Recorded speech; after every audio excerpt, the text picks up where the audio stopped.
Avec vous Christophe Dansette. Bonjour Christophe. Bonjour Pauline. À 1 mois et 2 jours donc du début des Jeux, le métro parisien s'agrandit avec le prolongement de la ligne 14.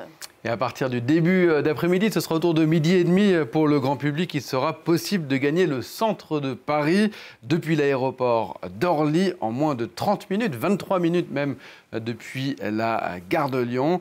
Et pour cela, il aura fallu 8 ans de chantier pour terminer juste à temps, donc juste avant le début de ces Jeux Olympiques, ce qui était important puisque la ligne 14 relie un certain nombre de sites olympiques, le Stade de France et le village olympique au nord, les sites du centre de Paris, notamment pas très loin de la place de la Concorde, et puis l'Accor Arena à Bercy. Budget de ce projet XXL, près de 3 milliards d'euros pour les travaux, plus la commande de nouvelles rames, plus longues, plus modernes, toujours automatiques. La ligne transportera 800 000 voyageurs par jour dès cet été, 1 million d'ici un an. Isabelle Dupont et nos confrères de France 3 ont emprunté une partie du trajet de cette ligne. 7 nouvelles stations pour aller jusqu'à l'aéroport d'Orly. Et le métro qui arrive dans une ville de banlieue qui n'en avait pas, ça change tout. Exemple à Chevilly-Larue. La commune est désormais bien desservie par ce prolongement de la ligne 14 qui promet de transformer certaines zones. Ici, c'était très routier, très, on va dire, aménagement des années 60, beaucoup de place à la voiture, aucune place pour le piéton. C'est une mue incroyable, et sur le plan du cadre de vie, et sur le plan de la transition écologique. Un peu plus loin, arrêt à Thiais. La station de métro ressemble à une gare de RER, vaste et lumineuse. Ascenseurs et escalators partout, car il y a 4 niveaux différents. C'est une gare qui se trouve à 21 mètres de profondeur. Ce qui est remarquable, c'est le volume global de ce bâtiment voyageur, avec plus de 4000 mètres carrés et un faux plafond architectural extrêmement travaillé pour avoir ce sentiment de volume et cet éclairage naturel.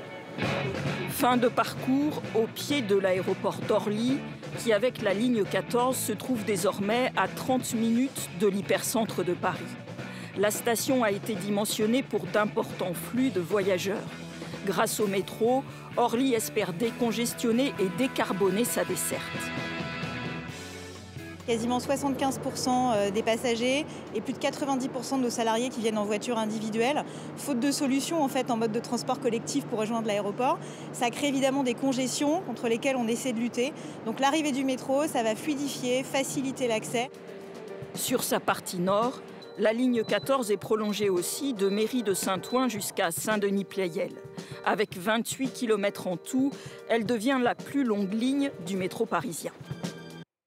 Emmanuel Macron inaugurera tout à l'heure à 11h30, heure de Saint-Denis, cette nouvelle gare qu'on vient de voir, celle de Carrefour-Pleyel, en Seine-Saint-Denis. Une nouvelle gare qui doit devenir la plaque tournante du nord de Paris.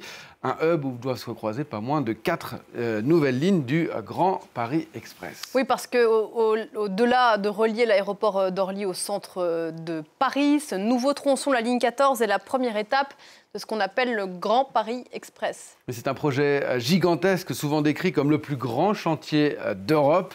4 nouvelles lignes de métro, en plus de la 14, la 15, la 16, la 17 et la 18, on les voit ici sur cette carte. 200 km de voies au total sont actuellement en construction. 68 nouvelles gares qui à terme vont relier les banlieues parisiennes entre elles, sans passer par la capitale, y compris des banlieues qui jusqu'à présent étaient plutôt mal desservies. L'objectif, c'est aussi de booster l'activité économique. Le Grand Paris Express comprend tout un volet d'aménagement avec de nouveaux quartiers qui vont voir le jour, 8000 logements au total, des nouveaux commerces également. L'objectif, oui, c'est de booster l'activité économique. Plus de 100 000 emplois seront créés, espère en tout cas la Société du Grand Paris qui coordonne le projet. Évidemment, la nature colossale de ce super métro se traduit également dans son budget. On est bien au-delà des 4 milliards d'euros de la ligne 14. C'est presque 10 fois plus, au moins 36 milliards et demi d'euros, plus de 40 même selon un rapport du Sénat. C'est 2 fois plus que le budget initial lorsque Nicolas Sarkozy avait lancé ce projet en 2009. En 2009. Merci beaucoup Christophe. C'était l'Info Éco.